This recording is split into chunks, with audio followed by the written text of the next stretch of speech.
তো আজ ৩রা মে, যদিও আজকের দিন হিসাবে দিনটা স্বাভাবিকই বটে, তবে আগামী দিনের বাংলাদেশ হিসাব করলে এই দিনটা একটা ঐতিহাসিক দিন হবে ইনশাআল্লাহ। আজকে আপনাদের এই মাহফিলে আসার তারা না থাকলে সে জুম্মার নামাজ পড়ে জুম্মার নামাজের জিম্মাদারি শেষ করেই ছুটে যেতাম শাইখুল হাদিস ইবনে শাইখুল হাদিস মাওলানা মামুনুল হক হাফিজাহুল্লাহর সঙ্গে মোলাকাত করতে। আমার এখনো মনে পড়ে যখন কাশিমপুর থেকে গাট্টি বস্তা নিয়ে বের হচ্ছিলাম শেষবারের মতো, 22 রমাদান গ্রেফতার হয়ে পরের 1 রমাদান মুক্ত হয়ে ইফতারের আগ মুহূর্তে। তো গাট্টি বস্তা নিয়ে বের হচ্ছি, যখন হুজুরদের বিল্ডিং এর সামনে দিয়ে অতিক্রম করছি, হঠাৎ শুনলাম উপর থেকে কে যেন ডাক দিচ্ছে, মাওলানা ওসামা। তাকালাম, দেখি দ্বিতীয় তলায় বারান্দার এক পাশের শিক ধরে দুজন দাঁড়িয়ে আছেন। একজন হলেন হযরত মাওলানা মামুনুল হক শাইখুল হাদিস ইবনে শাইখুল হাদিস, আর আরেকজন হলেন মাওলানা সাখাওয়াত হোসেন রাজি হাফিজাহুল্লাহ তাআলা রাআহ। আমাকে জিজ্ঞাসা করলেন, কি মাওলানা, গাট্টি অবস্থা নিয়ে কই যান, জামিন কি হয়ে গেছে নাকি? আমি বললাম, হ্যাঁ আলহামদুলিল্লাহ, আপনাদের দোয়ায় রব্বুল আলামিন দীর্ঘ 1 বছর পর আজকে কাশিমপুর থেকে মুক্ত হওয়ার তৌফিক দান করছেন। তো যখন এটা বললাম, হুজুর বললেন, ঠিক আছে তাহলে ভালো থাকো, আমাদের জন্য দোয়া করো। তখন অন্তরে একটু কষ্ট জেগে উঠলো। একে তো নিজে বের হচ্ছে, এটার আনন্দ তো আছেই, কিন্তু আরেকটু কষ্ট লাগলো এ কারণে যে আমরা তো চলে যাচ্ছি, কিন্তু আমাদের এই মাথার তাজগুলোকে এখানে যে রেখে যাচ্ছি, আবার কবে বাইরের জীবনে দেখা হবে আল্লাহ ভালো জানে। আমার এখনো মনে পড়ে সেই সময় আমার বলা শেষ বাক্যটা ছিল, হযরত অতি শীঘ্রই আমাদের মুলাকাত হবে মুক্ত বাংলাদেশে। তো সেই অতি শীঘ্রই অপেক্ষা করতে করতে করতে আমি বের হওয়ার পর 2 বছরের অধিক সময় কেটে গেল। সেই 1 রমাদান বের হলাম, ওই রমাদান পুরো গেল, তারপরের রমাদান গেল, এবং কিছুদিন আগে মাত্র, আজকে তো 24 শাওয়াল, কিছুদিন আগে মাত্র আরেকটা রমাদান অতিবাহিত হলো, আজকে 23 শাওয়াল সম্ভবত। তো লম্বা একটা গ্যাপের পর রব্বুল আলামিন তাকে ফিরিয়েছেন। তো এতকাল আগে যাকে কথা দিয়ে এসেছিলাম, আজকে মুলাকাতটা তো হয় দরকার ছিল। নিজেই কনফিউশনে পড়ে গিয়েছিলাম, ফাঁকিটা আসলে কারে দেব, আপনাদেরকে, মানে মূল দায়িত্ব কোনটা আদায় করব, যে এখন ওয়াদা রক্ষা করব নাকি সেই কথাটা রক্ষা করব। কথা রক্ষার দাবি হলো আর দিলের টান হলো গিয়ে আগে বরকত নিয়ে আসি, সবার আগে বরকত নেওয়ার মজাও আছে আলাদা। আর আরেকদিকে ওয়াদা রক্ষার দাবি হলো আপনাদের সামনে এসে হাজির হই। না হলে কর্তৃপক্ষ মাত্র একদিনের প্রস্তুতিতে এত সুন্দর একটা আয়োজন করলো, যদি না আসি অন্তর থেকে যে বদ্ধ আসবে না এরও বাকি গ্যারান্টি আছে? হুজুর এত ভালো ভাবলাম, হুজুরের জন্য এত কষ্ট করে একদিনের মধ্যে এত আয়োজন করলাম, আজকে হুজুর তো পুরাই ডুবিয়ে দিল আমাদেরকে। আর মুনাফিকদের 1 নম্বর আলামতই হলো কথা বললে মিথ্যা বলে। এরপর যে কয়েকটা আলামত, তার মধ্যে রাসূল একটা এটাও বলেছেন, ইযা ওয়াদা আখলাফা, ওয়াদা দিলে ওয়াদা ভঙ্গ করে। তো এই কারণে নিজেকে কষ্ট করে দমালাম যে না, আগে ওয়াদা পূরণ করি, রব্বুল আলামিন বাকিটাও বরকত দিয়ে দেবেন ইনশাআল্লাহ। তো যেই আয়াত আমি খুতবার মধ্যে পাঠ করেছি, রব্বুল আলামিন একটা বাস্তবতা জানাচ্ছেন, ওয়া তিলকাল আইয়ামু নুদাউলুহা বাইনান নাস, আমি আল্লাহ দিনগুলোকে মানুষের মধ্যে চক্রাকারে ঘোরাতে থাকি। এমনকি সহিহ বুখারীর প্রথম অধ্যায়ে হাদিস পাবেন, সম্রাট হিরাক্লিয়াস যখন আবু সুফিয়ানের কাফেলাকে পেয়েছিল, তাদেরকে কয়েকটা প্রশ্ন করেছিল মুহাম্মদুর রাসূলুল্লাহ সাল্লাল্লাহু আলাইহি ওয়াসাল্লাম সম্পর্কে। সে নিশ্চিত হতে চাচ্ছিল সেই রোম দেশে বসেই যে আসলেই মুহাম্মদ সাল্লাল্লাহু আলাইহি ওয়াসাল্লাম হক নবী নাকি তিনি নবুয়তের ভণ্ড কোন দাবিদার। তিনি কি সেই নবী যার সুসংবাদ তাওরাতে আছে? তিনি কি সেই নবী যার সুসংবাদ ইনজিলে আছে? তিনি কি সেই নবী যার জন্য তারাও এতকাল ধরে এই ইনজিলের পাঠকরা প্রতীক্ষার প্রহর গুনছে? নিশ্চিত হওয়ার জন্য কয়েকটা প্রশ্ন করেছিল আবু সুফিয়ানকে। ততদিনে আল্লাহর রাসূলের সঙ্গে তাদের বড় বড় 2টা যুদ্ধ হয়ে গিয়েছে। প্রথম তো ছিল সেই বদর যুদ্ধ, যেখানে তাদের 70টা মাথা কাটা গিয়েছে, তাদের নেতৃস্থানীয় 70 জন জাহান্নামী হয়েছে, এমনকি আবু জাহালের পতন হয়েছে যেই ময়দানে। এরপর দ্বিতীয় যুদ্ধ ছিল গাজওয়ায়ে উহুদ বা উহুদের যুদ্ধ, যেই যুদ্ধে লিড দিয়েছিল এই আবু সুফিয়ান, যাকে এখন সম্রাট হিরাক্লিয়াস প্রশ্ন করছে। এই আবু সুফিয়ান এই যুদ্ধে প্রাথমিকভাবে হেরেছিল, চূড়ান্ত নাকানি চোবানি খেয়েছিল, কিন্তু খালিদ বিন ওয়ালিদ রাদিয়াল্লাহু তাআলা আনহুর কৌশলের কারণে এবং মুসলমানদের কিছু লোক আল্লাহর রাসূল সাল্লাল্লাহু আলাইহি ওয়াসাল্লামের একটা কমান্ডকে ভঙ্গ করার কারণে নিশ্চিত বিজয়ের পর আবার পরাজয় নেমে এসেছিল। তো এখন সেই আবু সুফিয়ানকে, যে পক্ষের লোক না বিপক্ষের লোক, পুরো রাজনৈতিক ভাবেও বিরোধী, আদর্শিক ভাবেও বিরোধী, সাংস্কৃতিক ভাবেও বিরোধী, এমনকি আল্লাহর নবীকে হত্যার জন্য যে উপায় খুঁজছে, তাকে প্রশ্ন করছে নবীর ব্যাপারে জানার জন্য। তো এরকম যদি সুযোগ কেউ পায়, মনের যত ক্ষোভ আছে, বিদ্বেষ আছে, হিংসা আছে, সবই তো লোক উগরে দেয়। আবু সুফিয়ানকেও প্রশ্ন করেছিল, আবু সুফিয়ানের ইচ্ছা করছিল যত রকম মিথ্যা পারে সব মিথ্যা বলে রাসূলের ব্যাপারে এই সম্রাট হিরাক্লিয়াসকে বিষিয়ে তুলতে। তবে সে নিজেই বলেছে, আমার খালি একটা ভয় হচ্ছিল যে মিথ্যাবাদী ট্যাগ যদি কপালে একবার লাগে, জাতি আর আগামীতে নেতা মানবে না আমাকে। কারণ আমি বাঙালি জাতির কেচ্ছা তো শোনাচ্ছি না, আরব জাতির, কুরাইশ জাতির কেচ্ছা শোনাচ্ছি। এমনি ওরা মুশরিক হতে পারে, এমনি ওরা মূর্তি পূজারী হতে পারে, এমনি ওরা বিভিন্ন পাপ করতে পারে, কিন্তু কোন মিথ্যুককে নেতা মানতে ওরা পারে না। কেন? কারণ যে মিথ্যা বলে সে একটা ফ্রড, সে একটা প্রতারক, সে একটা ধোঁকাবাজ। তো যে কথার মধ্যে ধোঁকাবাজি করে ও কাজের মধ্যে ধোঁকাবাজি করবে না। আবু সুফিয়ান নিজেই ক্লিয়ার করেছে, মিথ্যা বলতে মন চাচ্ছিল, তবুও বলতে পারে নাই। একটা বাক্যে একটু হালকা পল্টি মারার চেষ্টা করেছে, তাও পুরো মিথ্যা না, একটু মিথ্যার লেশ দেওয়ার চেষ্টা করেছে। তো যেই কয়টা প্রশ্ন করেছে এর মধ্যে একটা প্রশ্ন ছিল এটা, আচ্ছা বলতো তোদের সাথে কি মুহাম্মাদের যুদ্ধ হয়েছে? বলল, হ্যাঁ যুদ্ধ তো হয়েছে। যুদ্ধের রেজাল্ট কি? সে জবাব দিল, আল হারবু বাইনানা ওয়া বাইনাহুম সিজাল ইয়ানালু মিন্না ওয়া নানালু মিন। যুদ্ধের রেজাল্ট হলো আমাদের মধ্যে আর তার মধ্যে পাবলিক কূপের বালতির মতো। পাবলিক কূপের বালতি মানে কি? এখন তো আর কুয়া নাই সমাজে, পুকুর টুকটাক থাকলেও কুয়া পরিত্যক্ত কিছু থাকতে পারে, কিন্তু ব্যবহৃত কুয়া আমার জানা মতে এই কমন বাংলাদেশের স্বাভাবিক পরিবেশ প্রক্রিয়ায় নাই। পাহাড়ে টাহাড়ে আছে কিনা আমার জানা নেই। তো এখন পাবলিক যদি কোনো কূপ হয় যেখান থেকে পানি উঠিয়ে সবাই খায় বা পশুরে খাওয়ায় বা ব্যবহার করে, তাহলে এর বালতি কিন্তু সবসময় একজনের হাতে থাকবে না। যেহেতু পাবলিক, তার মানে এটা ঘুরে ফিরে কখনো আমার হাতে, কখনো আপনার হাতে, কখনো আমি সিরিয়ালে আপনি পানি উঠাবেন, কখনো আপনি সিরিয়ালে আমি পানি উঠাবো। সে তুলনা দিচ্ছে কূপের বালতির সাথে। মানে যুদ্ধের ফয়সালা তো এক সাইডে থাকে না সম্রাট, কখনো আমাদের পাশে, কখনো তাদের পাশে। ইয়ানালু মিন্না ওয়া নানালু মিন। কখনো সে জয়ী হয়, কখনো আমরা জয়ী হই, কখনো সে আমাদের থেকে প্রতিশোধ নেয়, কখনো আমরা তার থেকে প্রতিশোধ নেই। রেজাল্ট এক থাকে না। এই যুগে যদি আমরা কারো ব্যাপারে প্রশ্ন করতাম আর যদি এই টাইপের জবাব আসতো না, সবসময় তো জয়ী হয় না, মাঝে মধ্যে জয়ী হয়, মাঝে মধ্যে পরাজিত হয়, আমরা বলতাম তাহলে সে বড় হুজুর না, সে মনে হয় ভণ্ড। কারণ যদি বড় হুজুরই হয়, সেই তো সবসময় জয়ী হওয়ার কথা, সে তো কখনোই হেরে যাওয়ার কথা না। অনেকের বুঝ থাকে এরকম মোটা মোটা বুঝ, হাইব্রিড মস্তিষ্কের বুঝ। আমাদের বাংলাদেশের এক প্রসিদ্ধ সুন্নি বক্তা এই জেলখানার আলেমদেরকে নিয়ে টিটকারি মারতে গিয়ে এই প্রসঙ্গটাও টেনেছে যে তোমাদের উপর খালি এত মুসিবত আসে কেন, আমাদের উপর তো আসে না। কেন আসে জানো? তোমরা আল্লাহর ওলিদেরকে মানো না, তোমাদের সাথে আল্লাহর ওলিদের কোনো দোয়া নাই, এজন্য মুসিবত আসে। তার মানে মুসিবতে পড়ার মানে হলো যে ওলিদের বদদোয়া লেগেছে বা দোয়া নসিবে জোটে নাই, এ কারণে বিপদ এসেছে। এটা বিচ্ছিন্ন একজন বলে ফেলেছে এরকম না, আমার কাছে মনে হয় এটা তাদের আকীদার অংশই বটে। রমাদানে আপনারা অনেকে জানেন সিলেটে শিলাবৃষ্টির কবলে পড়ে আমার গাড়ির কাঁচ পর্যন্ত ভেঙে গিয়েছে আর পুরো গাড়ি টেমাটামা হয়ে গিয়েছে। এটাকে কেন্দ্র করে চট্টগ্রাম থেকে এক ওই দরবারের এক হুজুর ফতোয়া দিয়ে বসেছে, ওসামা ভাই এসে আমাদের থেকে দোয়া নিয়ে যেতেন, জেলাপি খেয়ে যেতেন, চা খেয়ে যেতেন, তাহলে আর এই মুসিবতে পড়া লাগতো না। আমাদের দোয়া নাই বলে আপনার গাড়ি ভেঙেছে। অদ্ভুত ব্যাপার।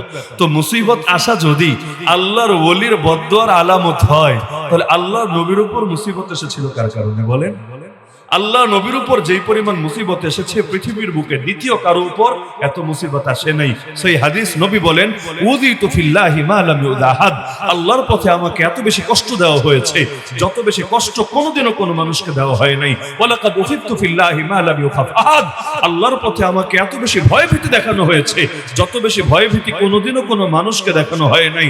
তো এখন যদি বলে যে নবীর উপরও বিপদ এসেছে ওলির বদদোয়ার কারণে, তাহলে তো চোখ বন্ধ করে বলতে হবে ওই ওলি রহমানের ওলি না রে পাগলা, ওই ওলি শয়তানের ওলি বলে। কারণ এই ওলি আবার কেমন ওলি, দোয়া করে খালি হুজুরদেরকেই জেলে ঢুকাতে পারে। তবে যেই জালেমরা পুরো দেশকে মগের মল্লক বানিয়ে রাখে, দোয়া করে তাদের একটা পশম বাকি করতে পারে না, তো সব দোয়া খালি হুজুরের বিরুদ্ধে কেন চলে রে? ওদিকে কোনো দোয়াই তো যায় না। তার মানে ডাল মে কুছ কালা তো জরুর হ্যায়। আবার এই দোয়া কেমন দোয়া, যে কারাগারে ঢুকায় বুঝলাম বিরাট ক্ষতি হয়েছে, কিন্তু বের হওয়ার পর এক একজন যে আসমানের সেতারা হয়ে যায়, এটা কি হয়েছে? এই টিকটকার, এই লিপস্টিক হুজুররা, এই ভণ্ডরা, এই বিভিন্ন জেলাপি খোররা এতকাল খালি ময়দানে খুব হয়তো গোল দিয়েছে, খুব হয়তো ছক্কা পিটিয়েছে, কিন্তু এখন যখন বাংলা জমিনের আরে কওমি ধারার সমস্ত আলেমরা একে একে কারামুক্ত হয়েছে, আরে এখন ময়দানে ডাক দিয়ে দেখেন না কাদের পাল্লা বেশি ভারী হয়। এমনকি ওদের টিকটকের তামাশা দেখতেও ওই পরিমাণ লোক যাবে না আল্লাহ তাআলার জন্য এই কোরবানি দেওয়া বান্দাদের এক নজর দেখার জন্য যে পরিমাণ মানুষ গিয়ে ভিড় করবে। দেখেন না, বলা লাগে না, ডাকা লাগে না, প্রচারণা লাগে না, তাও এত লোক এসে ভিড় করে ঠেকানোই যায় না। আদৌ মুসাফাহা করতে পারবে কিনা তাও জানে না, কিন্তু গিয়ে ঘন্টার পর ঘন্টা বসে থাকে। যদি দূর থেকে একটা নজর দেখা যায়, আরে এতেই বহুত কিছু হয়ে যাবে। এই মহাব্বত কার জন্য? আরে মহাব্বত কার জন্য? তো যেই মহাব্বত আল্লাহর জন্য হয়, ওই মহাব্বত তো কোনো বাধা মানে না। যেমন আমরা আল্লাহকে যে ভালোবাসি, রাসূলকে যে ভালোবাসি, আমরা আমাদের ইমামদেরকে যে ভালোবাসি, এই ভালোবাসা যেহেতু আল্লাহর জন্য, সুতরাং এই ভালোবাসার জন্য আমরা জান বিলিয়ে দিতে পারলেও এটাকে সৌভাগ্যের বিষয় মনে করি। আর যাদের ভালোবাসা আল্লাহর জন্য হয় না, সুখের সময় খুব তো ডায়লগ মারে, দুঃখের সময় টর্চ লাইট দিয়েও খুঁজে পাওয়া যায় না।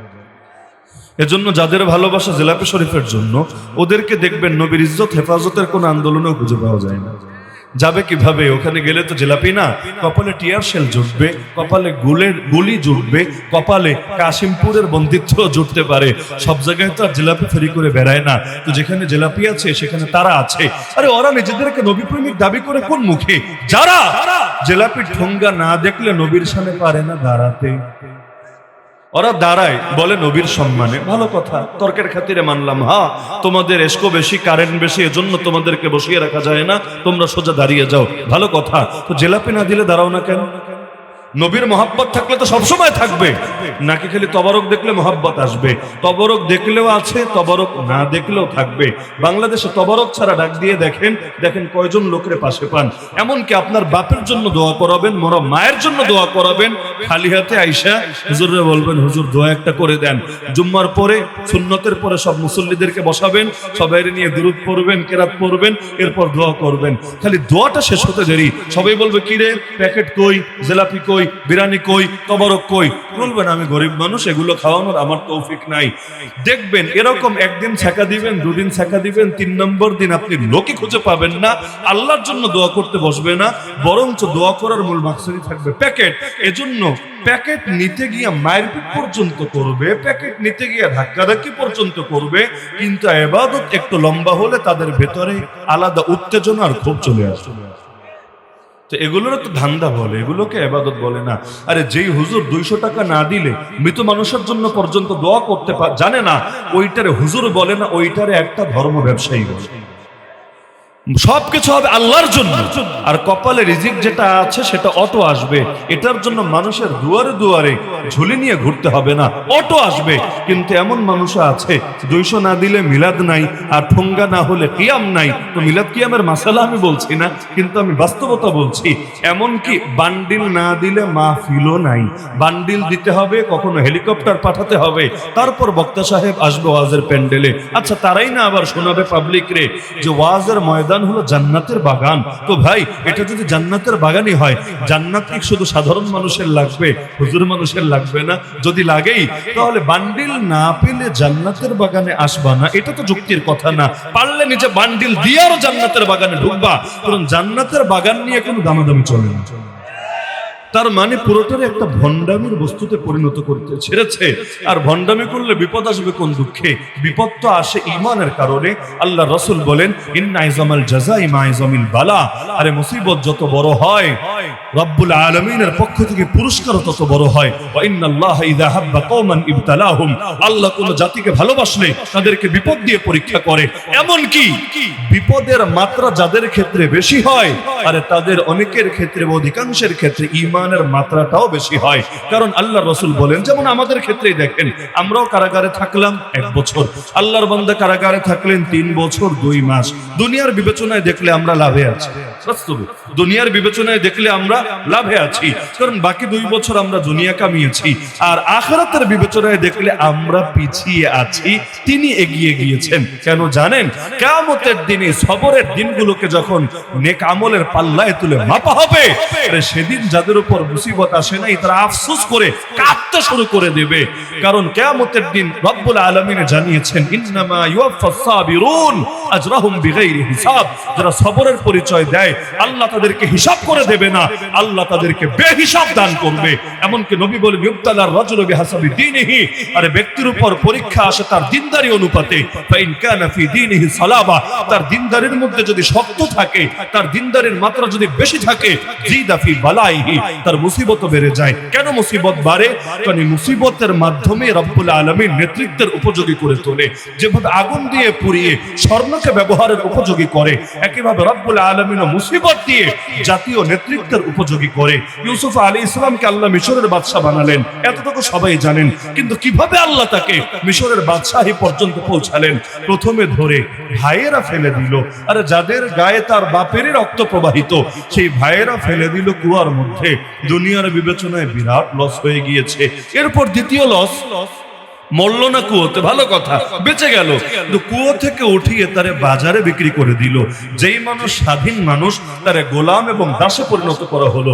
তৃতীয় লস, সেখান থেকে তিনি গিয়ে উঠলেন রাজার ঘরে এবং তার গোলাম হয়ে তাকে বাকি জীবন কাটাতে হবে, ভালো কথা।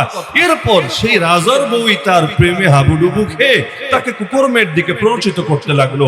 ওয়ারাওয়াদাতুল্লাতী হুয়া ফি বাইতিহা আন নাফসিহি ওয়া গাল্লাকাতিল আবওয়াব ওয়া ক্বালাত হাইতালাক, দরজা জানালা বন্ধ করে তাকে আহ্বান করলো, আরে তুমি আসো, আমার চাহিদা পূরণ করো।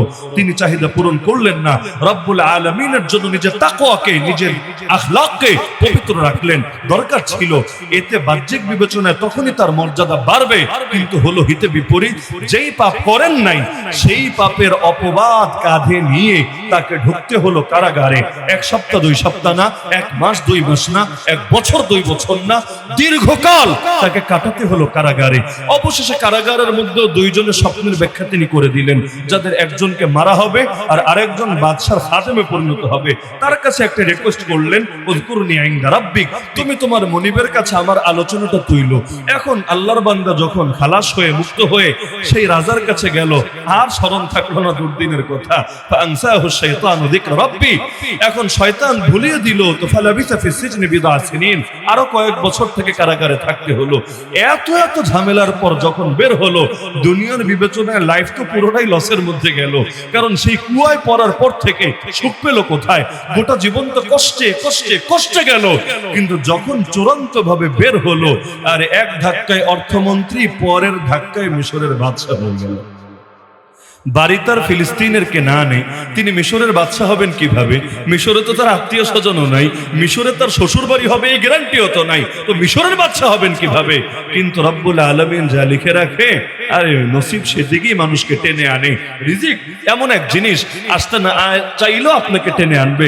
যেমন দেখেন না, আজকে আমার রিজিক লেখা আপনাদের এই সৈকতচর শিবপুর এই যশোর ইউনিয়নের মধ্যে। তো এখন আমি যতই চাই আজকে যাব মোহাম্মদপুরে শাইখের সাক্ষাতে, তো কি হয়েছে? রিজিক দিয়েছে, টান চলে আসতে হয়েছে। রিজিক যদি লেখা থাকে আপনার ফিলিস্তিনের জমিনে, ফিলিস্তিনে না গিয়ে থাকতে পারবেন? রিজিক যদি লেখা থাকে কাশিমপুর কারাগারে, জেলে না ঢুকে থাকতে পারবেন? জন্ম হয়েছে পরে, রিজিকের ফয়সালা হয়েছে আগে। তো মুসিবত আসলে লস তো হয় না, বরং আখিরাত তো আছেই। আখিরাতে তো আল্লাহ দিবেনই, দুনিয়ার বুকেও আল্লাহ ঠকান না। ইব্রাহিম আলাইহিস সালাম জাতির পিতা, সবাই জানেন কি জানেন না? সবাই জানেন। আপনি মুসলমানকে জিজ্ঞাসা করেন তোর জাতির পিতা কে, বলবে নবী ইব্রাহিম। খ্রিস্টানকে জিজ্ঞাসা করেন তোর জাতির পিতা কে, বলবে নবী ইব্রাহিম। মুশরিককে জিজ্ঞাসা করেন তোর জাতির পিতা কে, বলবে নবী ইব্রাহিম। ইহুদিকে জিজ্ঞাসা করেন তোর জাতির পিতা কে, বলবে নবী ইব্রাহিম। এই যে গোটা বিশ্বের সবাই মানতে বাধ্য হচ্ছে তিনি আসলেই আমাদের পিতা, আমাদের নেতা। রব্বুল আলামিন কোরআনে বলছে, এই নেতৃত্ব কিভাবে এসেছে জানো তোমরা? ওয়াইদ ইবতালা ইব্রাহিম রাব্বুহু বিকালিমাত, আরে ইব্রাহিমের রব ইব্রাহিমকে অনেকগুলো বিষয় দিয়ে পরীক্ষা করলেন। ফাতাম্মাহুন, সবগুলো পরীক্ষায় তিনি পূর্ণভাবে পাশ করলেন। যখন পরীক্ষায় পাশ করে ফেললেন, তখন রবের ঘোষণা আসলো, ক্বালা ইন্নী জাইলুকা লিন-নাসি ইমামা, হে ইব্রাহিম, আমি তোমাকে সমস্ত মানুষের নেতা বানিয়ে দেব। কেমন নেতা? ইব্রাহিম নবীর পরে যত নবী এসেছে, যত নবী এবং রাসূল এসেছে, একজনও আসে নাই তার বংশের বাইরে। তার মানে সবাই এসেছে তার বংশ থেকে। একেবারে তার পুত্রদের সেই সিলসিলা যদি টান দেন, ইসহাক আলাইহিস সালাম থেকে নিয়ে ঈসা আলাইহিস সালাম পর্যন্ত সকলে, সে ইসহাক আলাইহিস সালাম যে বাবা, ওই বাবার সন্তানই একেবারে সেই ঈসা পর্যন্ত। আর মুহাম্মদুর রাসূলুল্লাহ সাল্লাল্লাহু আলাইহি ওয়াসাল্লাম তিনি ইসমাঈল আলাইহিস সালামের সন্তান। তো এখন ইসমাঈল নবীর বাবাও ইব্রাহিম, ইসহাক নবীর বাবাও ইব্রাহিম, ঘুরে গিয়ে গোড়ায় গিয়ে সে এক জায়গায় তো মিলছে। তো নবীরও বাবা যে, তার উম্মত তো বাবা মানতে বাধ্যই থাকবে, জাতির পিতা, কারণ তিনি আমার নবীর পিতা। তো যিনি নবীর পিতা হন তারে পিতা মানতে কোনো আপত্তি আছে? কোনো আপত্তি থাকার প্রশ্নই তো আসে না। রব্বুল আলামিন তার এত বড় নেতা বানিয়ে দিলেন, কিন্তু কখন? আল্লাহ জানালেন, যখন পরীক্ষা করলেন, পরীক্ষায় তিনি পাশ করলেন। এমনকি কোরআন বলছে, ওয়াজআলনাহুম আইম্মা ইয়াহদুনা বিআমরিনা লাম্মা সাবারু ওয়া কানু বিআয়াতিনা ইউকিনুন। আরে বান্দারা যখন দুই গুণের পরিচয় দিয়েছে, এক নম্বর গুণের নাম সবরের গুণ, যারা জেল খেটেছে সবরের গুণের পরিচয় দিয়েছে নাকি দেয়নি? দুই নম্বর গুণ হলো রবের আয়াতের উপর ঈমান এবং ইয়াকিন রাখার গুণ। হ্যাঁ, এখন বলতে পারেন জেলে গিয়ে তো ঈমান কমতেও পারে, ঈমান দুর্বল হতেও পারে, এত উল্লাস করার কি আছে? না ঈমান কমেছে না বেড়েছে? আলহামদুলিল্লাহ ইতিমধ্যে বাংলাদেশ দেখে ফেলেছে। যদি চুপ থাকতেন, যদি সুর নরম করতেন, এতক্ষণে সবাই বলতে শুরু করত, ও বুঝেছি, তলে তলে হাত মিলিয়ে মুচলেকায় সাইন করে গোলামের জীবন কবুল করে তবেই মনে হয় মুক্ত হয়ে এসেছেন। বলতো নাকি বলতো না? শত্রুপক্ষের তো অভাব নাই, যারা আগে বহু গালিগালাজ করেছে এখন উৎপীড়িত অপেক্ষায় আছে কোন শব্দ বা কোন সুযোগ দিয়ে গালিগালাজ করতে পারে। তাদের সব তরিকা বন্ধ হয়ে গিয়েছে, কারণ বের হয়েছেন এখন 12 ঘন্টা 24 ঘন্টাও 12 ঘন্টা পুরো হয়নি, সম্ভবত 24 তো দূরের কথা। ইতিমধ্যে 2 বয়ান কিন্তু দিয়ে ফেলেছেন, আর উভয় বয়ানে গোটা বাংলাদেশ দেখেছে। আরে বাঘ খাঁচায় যদি বন্দি করে রাখে 1 বছর না 3 বছর না 1000 বছরও, তবুও বাঘ বিড়াল হয় না, বাঘ বাকি থাকে। 1000 বছর পর যদি বের হয়, তখনও তার হুঙ্কার শুনলে শিয়ালটা ল্যাজ গুটিয়ে পালাতে বাধ্য থাকে।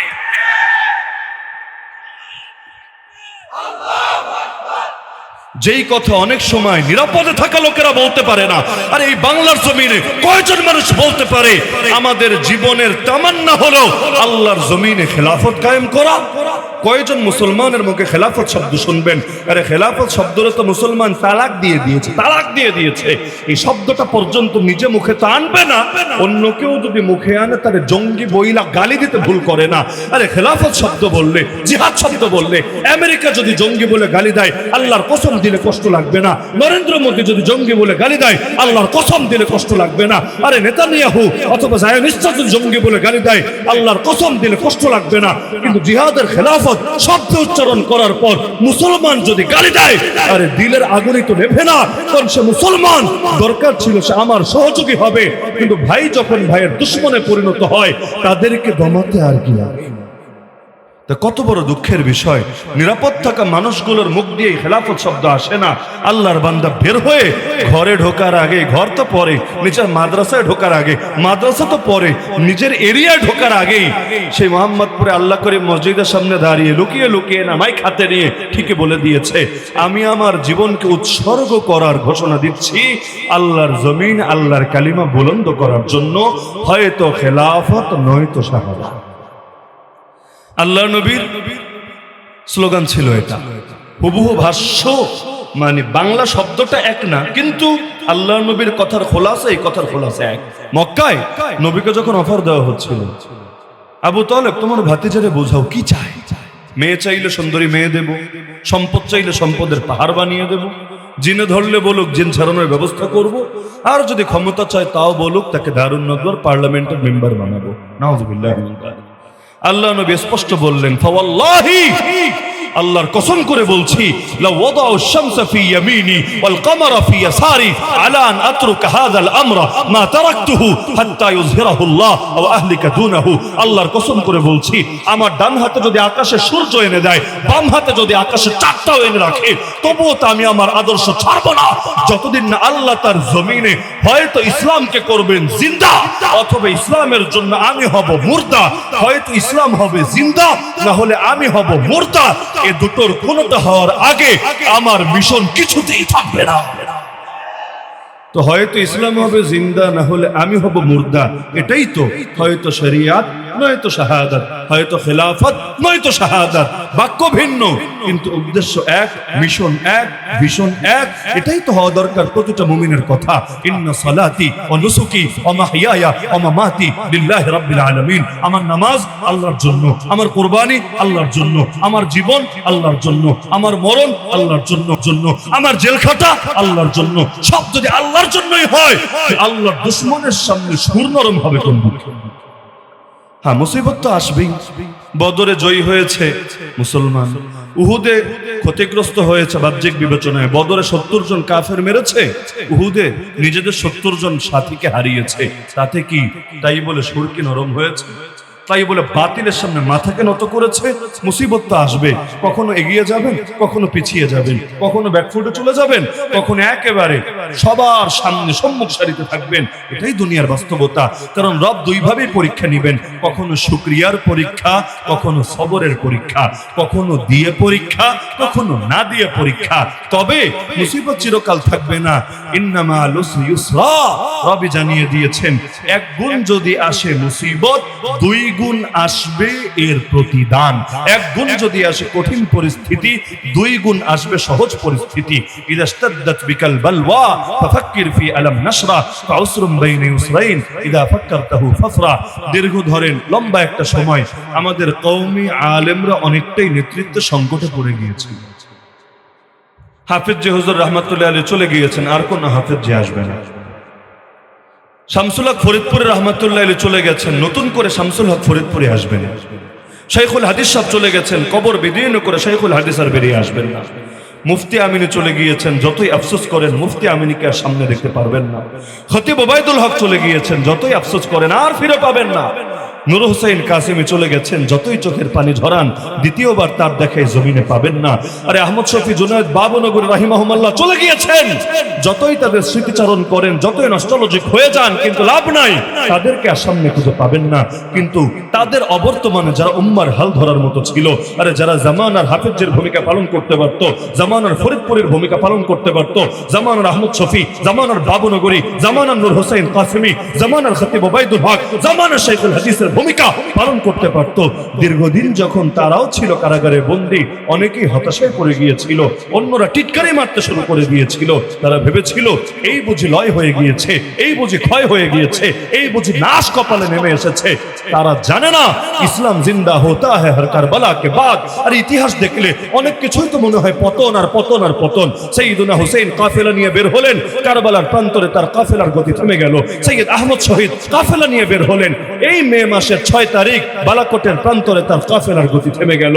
আরে সেই অতীত যুগে দেখেন সুলতান টিপু মেহনত শুরু করলেন, কিন্তু এক পর্যায়ে এসে গাদ্দারের কবলে পড়ে তার কাফেলা থেমে গেল।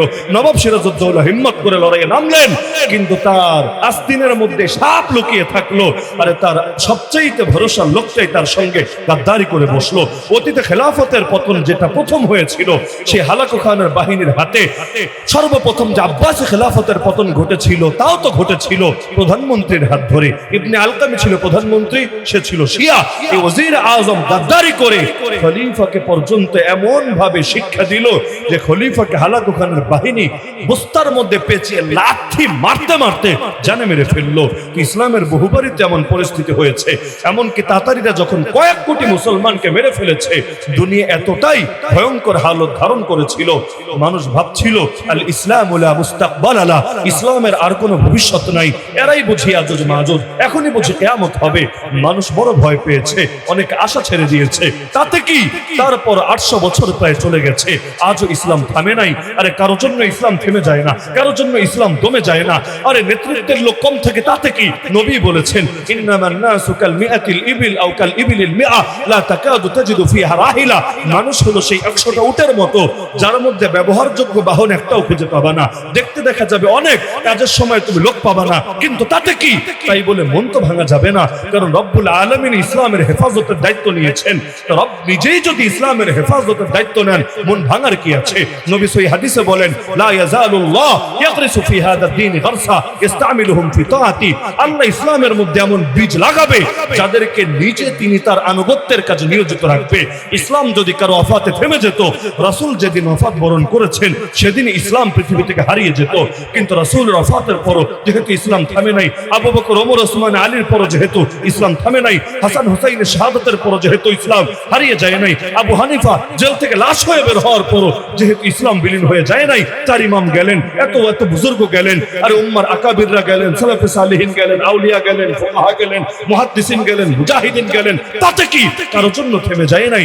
এখন যারা আছে তারাও তো চিরকাল থাকবে না, কিন্তু ইসলাম কারোর জন্য থেমে যাবে না, কারোর জন্য দমে যাবে না। আরে ইসলামের অপশক্তি যারা, ইসলাম বিরোধী অপশক্তি যারা, ওরা যতই ভাবুক অমুকরে আর তমুকরে দমালে, অমুকরে আর তমুকরে ফাঁসি দিলে, অমুকরে আর তমুকে কারাগারে ঢুকিয়ে রাখলে মনে হয় ইসলামের গতিকে থামানো যাবে।